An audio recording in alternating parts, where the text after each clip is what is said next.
This is Talk Business and Politics with Roby Brock. Welcome to the program. I'm Roby Brock. Hope your summer is going well for you. Today we debut some new poll numbers from our recent mid-year Talk Business and Politics-Hendrix College survey of Northwest Arkansas voters.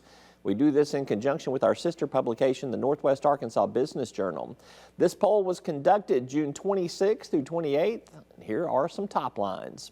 What is the most important criteria for choosing where to live in Northwest Arkansas? 12% said schools, 15% distance from your job, 44% neighborhood quality of life or lifestyle, only 4% said proximity to I-49, 3% access to trails or public recreation, and 22% said something else. Who would you say is the most effective top executive in Northwest Arkansas? 36.5% said Walmart CEO Doug McMillon, 6% J.B. Hunt CEO John Roberts, 8% Tyson Foods CEO Noel White, and 6% University of Arkansas Athletic Director Hunter Yurachek. The big winner, 43.5%, don't know. Is the possibility of a Sarah Huckabee Sanders running for governor good or bad for Arkansas? 37.5% of those Northwest Arkansas voters said good, 40% said bad, and 22.5% no opinion. Finally, the Southeastern Conference recently lifted its 30-year ban on alcohol in general seating areas at on-campus events such as football games. With this option now available, should the university start serving beer or wine at its sports venues? 42.5% said yes, 48% said no, 9.5% undecided. There are other questions regarding consumer habits and public policy on roads and the minimum wage. You can find those results on our website at talkbusiness.net or nwabusinessjournal.com. Joining me now to discuss is Paul Gatling. He's the editor of the Northwest Arkansas Business Journal. Paul, quality of life seems to be what Northwest Arkansas is selling, and it seems to be a hot commodity based on these results. Am I right? You're right. I think the phrase quality of life is highly subjective, and can mean different things to different people. But you're right. The marketing of Northwest Arkansas and the investment in amenities and quality of life, the stuff being done by Nelson Peacock and Northwest Arkansas Council, and the work being done all across the region, the purpose is leading to one goal and one message, and that Northwest Arkansas is a quality place to live, work, and play. Now, for the purposes of our poll, we asked the question about the region's trail system, which are becoming more popular, whether it's to a leisurely stroll or a bike ride or running.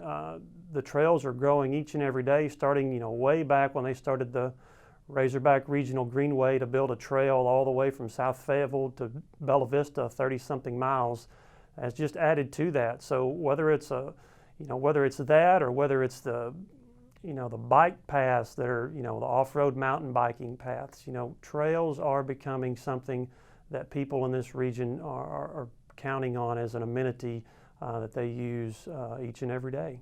Views seem to be mixed on alcohol sales at on-campus sporting events. I have to think that there may be a few yes votes hidden in those who answered no. What is your take, and do you think this will happen? Well, I think the thing that you have to ask yourself is, and I think what Hunter Yurachek and his staff are probably asking themselves as they do their due diligence, is it worth it? Is this going to solve more problems than it causes? I think right now the only school that has said yes to this is Texas A&M. I think they jumped on it immediately.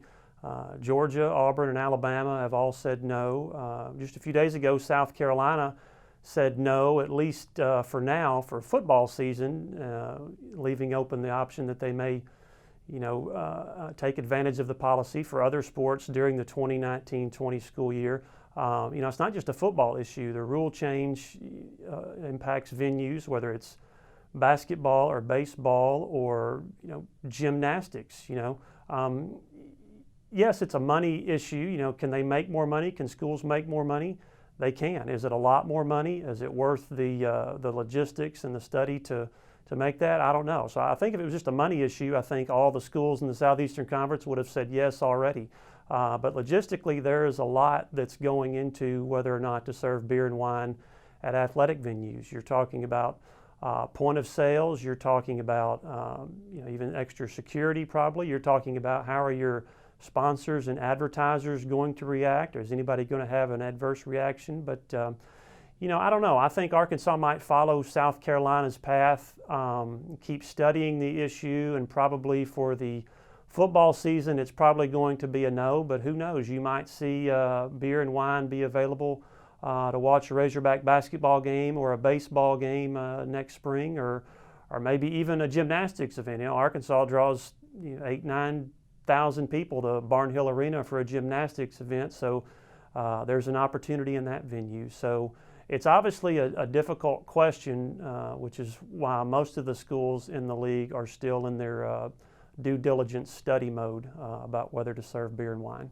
He's Paul Gatling with the Northwest Arkansas Business Journal. Check him out daily at nwabusinessjournal.com or talkbusiness.net. Thanks, Paul. All right, thank you.